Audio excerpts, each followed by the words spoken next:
Well, YouTube, it's me, Fortmaster, and welcome back to another Game Theory reaction. So, this one is... Game Theory, is Nintendo the new Marvel? Nintendo Cinematic Universe. When it comes to, news about the Mario movie, I have not been keeping up at all. I basically just follow whatever becomes a meme. Which basically was, when Chris Pratt was announced to be the voice of Mario. And then the only other thing I know is that apparently the first trailer is supposed to be shown off at Comic-Con on the 6th, which is actually the day after my birthday. But they also put out a video on film theory about the Mario movie. And I was thinking, because it's also Mario, I'm also going to be doing a reaction to that, but I'm going to be releasing it the same day this video comes out. So, I'll have, whichever way the card is, I'll have a card come up as well as a link to that video in the description. And if you want to watch the reaction to that, check it out. And last but not least, is Nintendo the new Marvel? I'm going to answer in all seriousness. I really hope not. And I'm not saying that because of, political things or anything with, some people saying that, the new Marvel movies have been getting, woke or whatever. For me, it's just a fact that they're pumping out so much stuff that I don't feel like the need to watch it. The last Marvel movie I enjoyed was Black Panther, and the last one I thought was good was Infinity War. So, I hope they don't become the new Marvel, because I'm just getting so tired, honestly. But other than that, let's actually see what MatPat actually has to say on the topic. Next, we have a special guest, Mr. Miyamoto. Hello, it's exciting to be here today. As you already know, we are currently partnered with Illumination Entertainment to bring you the Super Mario movie, starring Chris Pratt, coming to theaters this spring. As the kids say, get hype, it'll be a banger. However, what you may not already know is we at Nintendo have been so inspired by this project that we've purchased our own movie studio. Soon, Kirby, Samus, Link, and more will get their time on the big screen. And that time may come sooner than you think. I present to you a first look at the NCU. NCU. Yeah.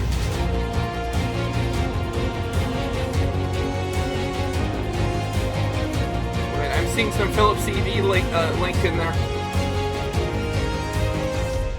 Hello, Internet! Welcome to Game Theory, the show that going forward will be voiced by Chris Pratt. Speaking of good old Star-Lord, if you want to know what his voice is gonna sound like in the upcoming Mario movie, check out the new episode of Film Pool, which just launched alongside this one. It's a...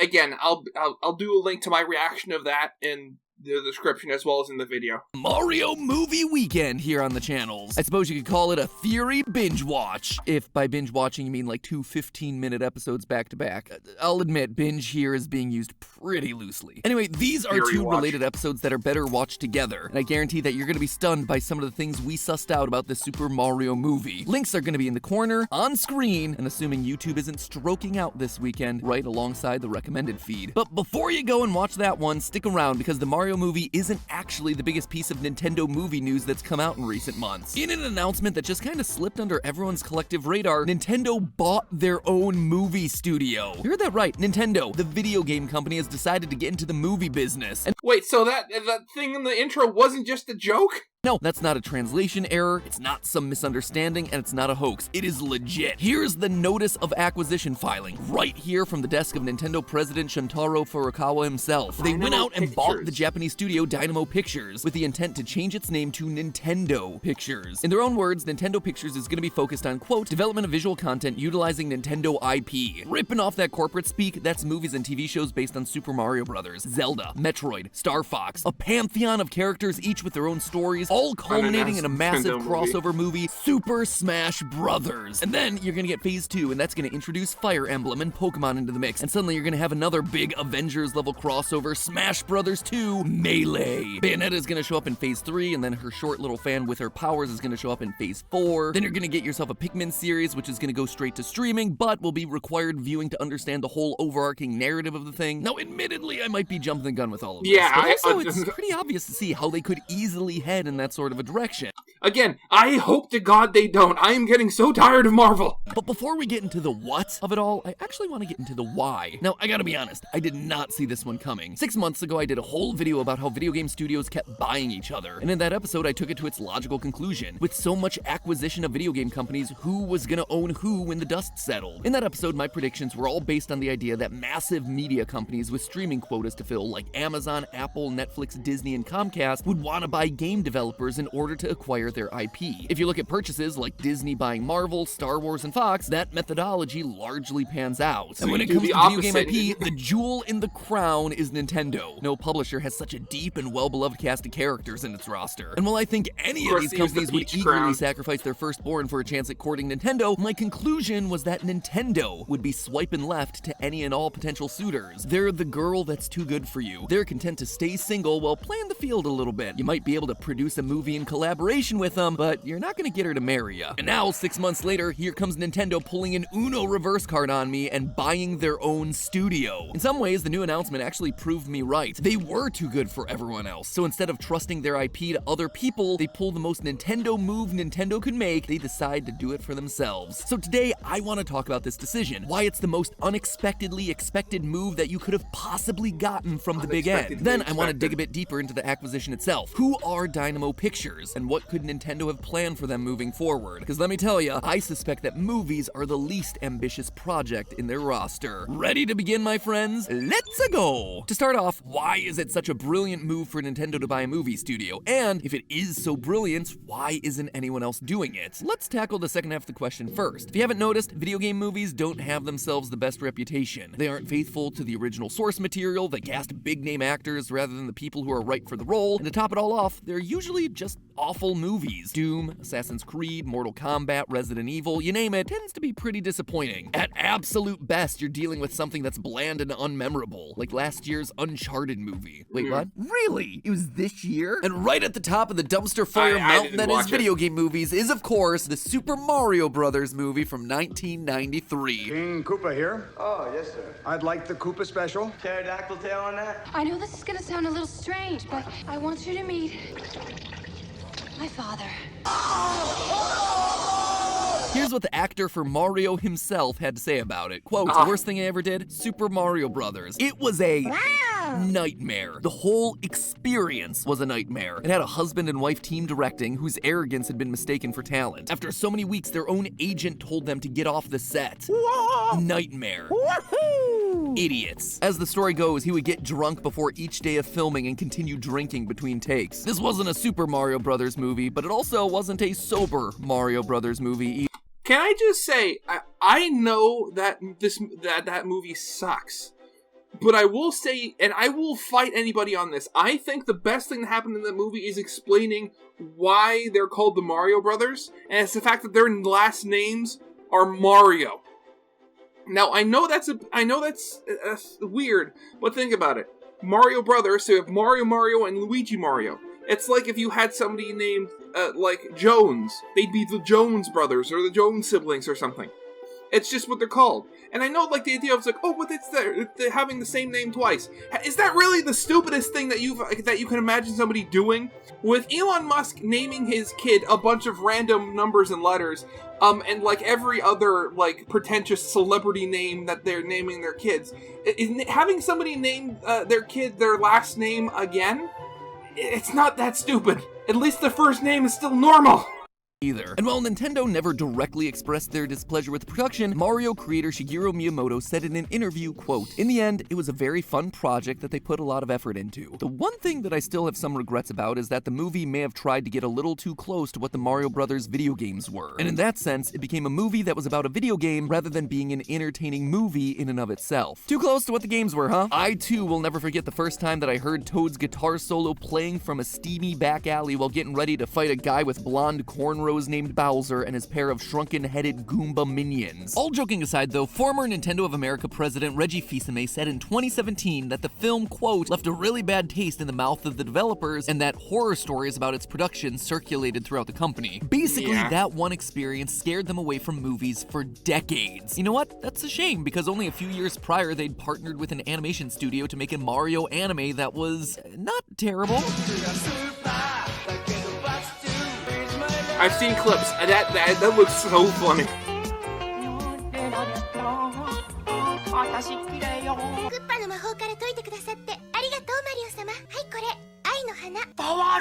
Luigi even gets to save the day. Fun fact, this movie also introduces us to Princess Peach's fiancé. This guy, Prince Haru, a blue worm that they refer to as a dog. Translations in the late 80s be weird. But companies are starting to realize that there's good money to be made from video game movies when they're done right. The first Sonic movie earned an incredible $320 million. The sequel did even better at $404, and it's currently the 9th highest grossing movie of this year. But Detective Pikachu topped them all, earning an incredible $433 million worldwide, putting it squarely in the top 20 highest grossing movies of 2019. Which, again, that I remember I saw that movie. I'm forgetting what it's called now, but they were doing something weird with the thing where they had parts of the movie projected on the sides of the theater, and it legitimately made me feel dizzy. It was weird. I've never had that happen before.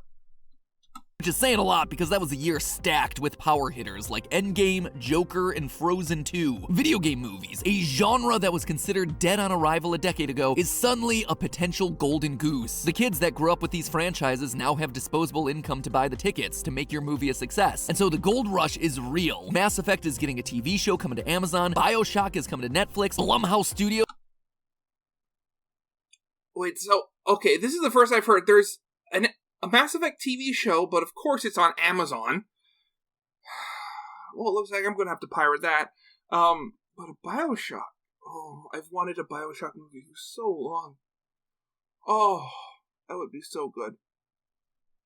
Is doing something with the FNAF movie, maybe. The point is that Nintendo, like everyone else, should be packaging up their IP to license to other production companies. But nope, they had one bad experience, they got burned, and they're still nursing the scars. So in true Type A control freak form, they buy a first-party production company with the intent of building it themselves. In fact, as far back as 2017, Reggie Fils-Aimé was already telling us that this was in the cards. Quote again from him, "The Mario movie was a situation where, unfortunately, we did not have a hands-on role. We did not play a key brand champion in the making of that movie, which worked out so horribly." End quote. We didn't have control of it, therefore it failed.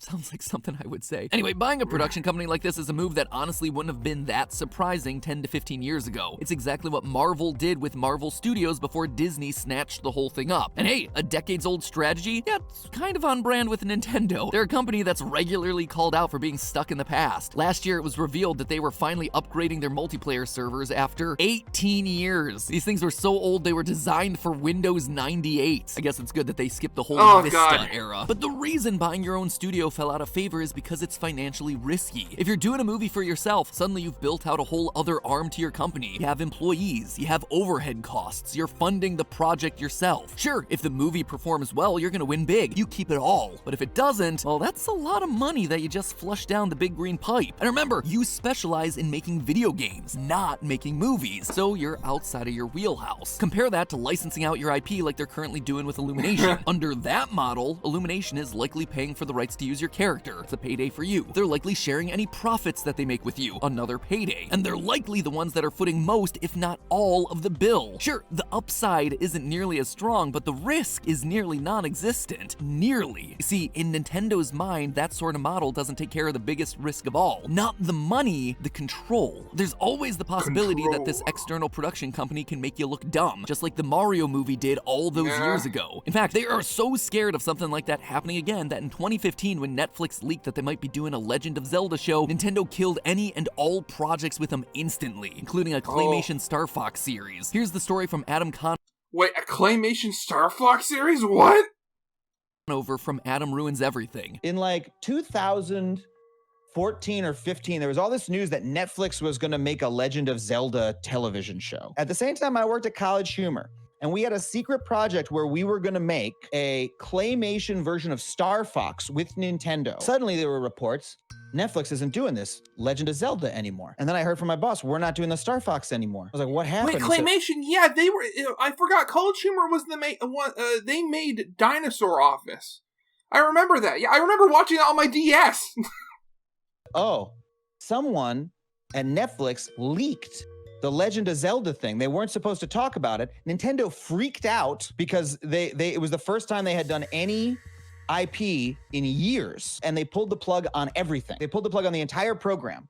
to adapt these things. And it might ruin everything, but in this case, Netflix definitely ruined what sounds like a really cool Star Fox project. Just saying. So they want control, but then how does Nintendo lessen the risk? Remember, they make video games, not movies, and that's gonna be a video big games gamble are for all them. about But control. I suspect that's where Illumination Entertainment comes in. Shigeru Miyamoto has been working heavily with Illumination to bring Mario to life, and he is famously an old-school game designer who's all about technology, mechanics, and efficiency. So it's not hard to imagine that he and his team, having watched Illumination Pictures work on the Mario movie, got a feel for the entire process of managing an animated movie production. Wait, are those actual posters?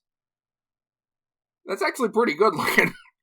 Versus managing a game production. And then they went back to Nintendo HQ in Japan and reported, yeah, so the movies, we can totally do the movies ourselves. And this is actually a lesson told in reverse from Nintendo's past. One of the most famous Nintendo stories comes from the 1990s when they partnered with Sony to create a CD-ROM upgrade for the Super Nintendo, a device that would allow the system to play disc-based games and work as like a DVD player. But at the last possible opportunity, Nintendo backed out of the deal, largely because they didn't trust Sony or CDs. They preferred cartridges, an older format that they just so happen to have full control and ownership over. Sensing a pattern much? Sony got burned, but in working with Nintendo, they started to learn the ins and outs of the video game business. They said, hey, we can do that for ourselves, and thus Nintendo gave rise to their greatest rival, the PlayStation. Just like Sony learned the video game business from Nintendo all those years ago, I suspect that now, Nintendo is now learning movies from Illumination. But the most interesting part of this acquisition is the actual company that Nintendo bought, Dynamo Pictures. They're not a massive production company like Marvel Studios. They aren't even an anime studio as you might traditionally think of one. They specialize in 3D, CG, and motion capture work. They primarily handle from the clips I've seen, that one on the left, that is, I think that's a new Studio Ghibli film, and from what I've heard, it is not good. It's like, not the writing, but it's just more just bland. I don't really have anything else to add. Contracts for commercial projects, live events, and theme park attractions with 3D animated elements. Basically, they're the team that you call when you need a 3D animator or a motion capture team to create a specific element of a larger project. So while the news reported Nintendo purchased a movie studio, what Nintendo actually purchased was a building full of high-end animators and equipment. That doesn't necessarily mean they aren't making movies like every headline's been reporting, but the fact that these guys are versed in a multitude of animation formats, specifically in some of the strange non-traditional formats like live events, feels like it's a purposeful decision by Nintendo. They've always been focused on two major elements when it comes to video games, technology and gameplay. Their tech has always happened to be weird and experimental. Playing games by waggling a stick at the screen, a portable console with two detachable motion-based controllers that docks into the TV, literal cardboard being sold for $80. I mean, a prime example is the Lego Mario set that was released back in 2020. For years, everyone knew that Mario and Lego would fit together like, well, there's nothing that fits together better than Lego. And fans would have been satisfied to get some Mushroom Kingdom-centric building sets and Mario minifigs. But that's not how Nintendo was gonna do it. They needed to Nintendo-fy Lego Mario, and they did it by including a gamified integration. It was actually really cool, by the way. If you haven't seen what this thing can do, here's a clip. I never got a chance to have one.